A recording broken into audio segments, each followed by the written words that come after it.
Monday, August 3rd, 2009. Times are hard, and I work in a business that's slowly becoming obsolete. People are steering away from glasses and contact lenses to LASIK surgery and more permanent, feasible choices in the field of eye care. I've never been the type to collect my thoughts and put them down, yet these have been the toughest months to endure as of late. My wife left me along with alimony and a good chunk of everything I've struggled to build since my early 20s. I don't know if I'll make my mortgage payment on time for the third month in a row. This hole is going to be impossible to climb out of. Thursday, August 6th, 2009. Got a phone call from corporate and had to terminate the positions of 2 employees. Stan's been here for 17 years. He was a good eye doctor. I have a strong suspicion that more permanent layoffs are on the way. I had to go to a dealership and downgrade my vehicle, but the sales tax almost cleaned out my bank account.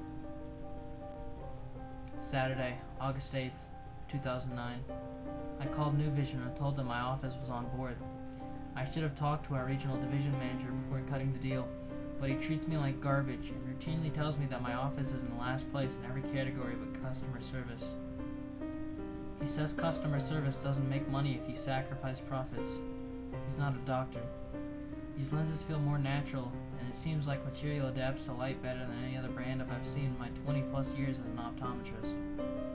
I'm going to keep using them myself. I mowed my lawn today, and I swear I could see every blade of grass. Maybe our patients will drop some greenbacks to try these out. Monday, August 10th, 2009. I prescribed my first pair of New Vision lenses to a patient today. He's a 6-year-old boy who was blind as a bat before he fitted his eyes. His mother was concerned that 6 is too young for contacts, but after she saw him looking around and nailing the entire test on the wall, letter for letter and number for number, I convinced her to try them out. If I can get a pair of these out every day, there may be some light for me at the end of the tunnel. I've stopped taking mine out at night because they don't bother me like normal lenses do in the morning. I feel I could leave them in forever. Wednesday, August 12th, 2009. I prescribed them to 38 patients, and it seems that word of mouth is sending more people my way. People are dropping Hydrosoft and Toric left and right. The vendor from the company came by today and put a great ad in my office window. See things in a new light. Fit some New Vision lenses today. They also guaranteed that you'll read at least a line below where you would normally on the wall with any other vendor. They won't tell me what the lenses are made of, but as good as they feel, I'm not hesitating to give my patients the best choice. The regional manager called again and congratulated me on turning my business around. He'll probably take credit for it at the board meeting. What an ass. Tuesday, August 18th, 2009. I traded in and got a Mercedes, and I offered Stan his job back. I told him he'd have to convince people to go with a New Vision when pitching patients, because with the new healthcare reform bill on the way, this product is only a trump card. Without it, people would go somewhere else. I'm going to install a plasma TV on the wall in the reception area so people can watch football while they wait for their appointment. People love football. Whatever it takes to get people in the door. Friday, August 21st, 2009. Stan tried them out, and he's 55. He's reading better than he was in his 30s, so he says. We went to lunch today, and he drives faster than usual. Maybe it's because he can see the road better. Saturday, August 22nd, 2009. I'm a little rattled. I called New Vision today to order more product and to fill some prescriptions with some pending patients, but the line has been disconnected. I called the vendor's personal cell and heard some sort of odd sound. You know when you're sitting at a campfire and you can hear wood burning and popping into flames? It sounded like that, but I don't know. Maybe their phones are down or there's a huge power outage. I'm not sure. I'll just call them on a regular business day.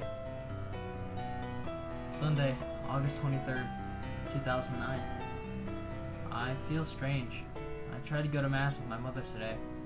I try to go to church with her at least once a month. I walked through the front doors of the chapel, and my vision started going blurry. The membranes around my eyes felt like they were going to burst open. I didn't bring my glasses, so I had to sit outside before we went to Sunday lunch. I think it was just a headache or a spasm or something. I'm not too worried about it. Tuesday, August 25th, 2009. I'm frightened.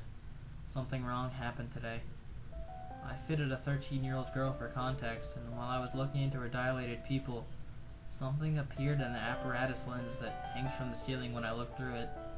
It seemed like a bat, except its eyes were on fire, and it was getting closer and closer to my eye the longer that I stared into the scope. I looked away before it got too big. I think I've been working too much, and I may take a personal day. Stan is going to backfill my patients into his schedule.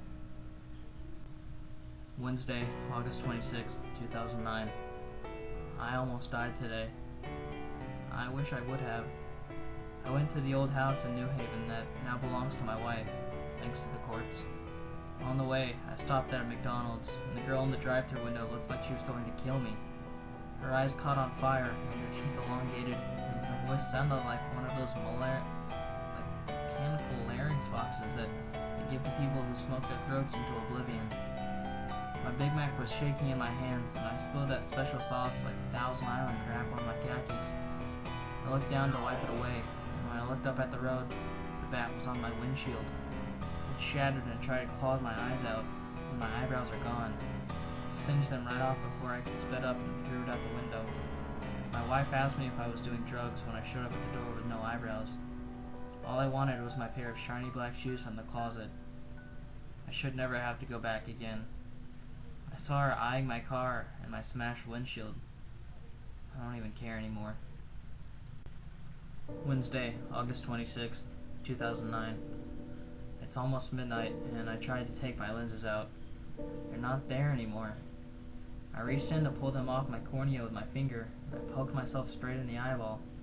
I've heard of lenses with high amounts of protein buildup dissolving into people's eyes, but I've worn these for less than a month.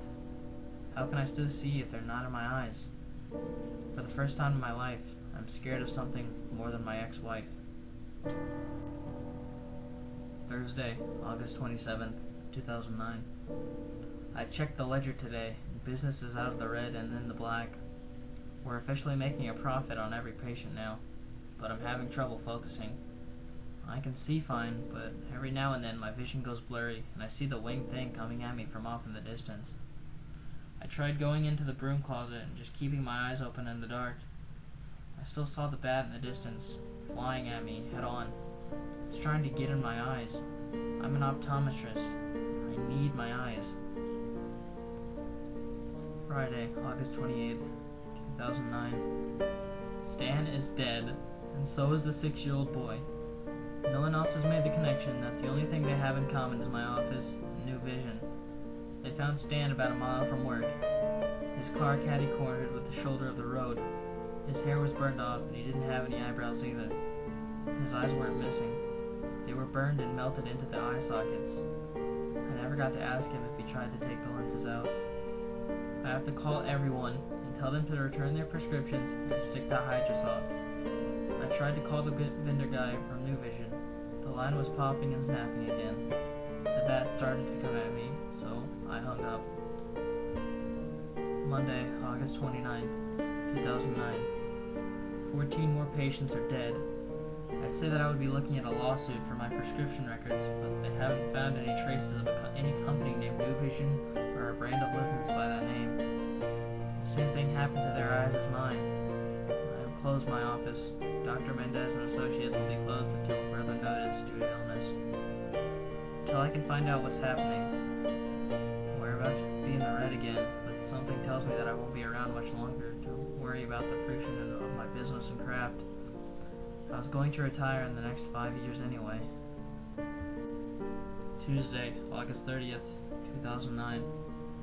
My eyes are not red. My eyes aren't bloodshot. There's this pink, fleshy, throbbing membrane of skin around my eyelids. It breathes, it calculates, and it pulses when I stare off into the distance for long periods of time. The thing becomes to come again. I finally let it get close enough that I saw what it really is. It's a hairless human head with talons growing from a rut in the chin. The wings have wrapped around the temples and extended from the ears. Although the eyes are on fire, I recognize that the mole on the corner of its chin is not any human head. It's my head. Wednesday, August 31st, 2009. It came to me this morning and gave me a little bottle of pills. Said I should go down to the Dr. Margaret Lenore's pediatric office in New Haven and tell her about this new drug. It helps kids with ADD and ADHD focus and get good grades. It supposedly works 400 times better than Ritalin. She tried it on her hyperactive Pomeranian. It works. Saw dollar signs in her eyes. I didn't tell her that the bottle smelled like burning fire to me. Friday, October 1st, 2009. I found the New Vision property. It's deserted. Everywhere I go, things are on fire. The gas station's attendant face melted and stretched out 30 feet to the floor when I gave her my card to pay for gas. The pink flesh is dark murder now, and it's growing out from the sides of my head. When I was shaving this morning, I ran my razor down to my chin, the base of my Adam's apple. The skin broke open, and I saw a little white, sharp claw poking out after the blood stopped. I found something in the back room of this place. The vendor guy is missing his head, and this entire office smells of ashes.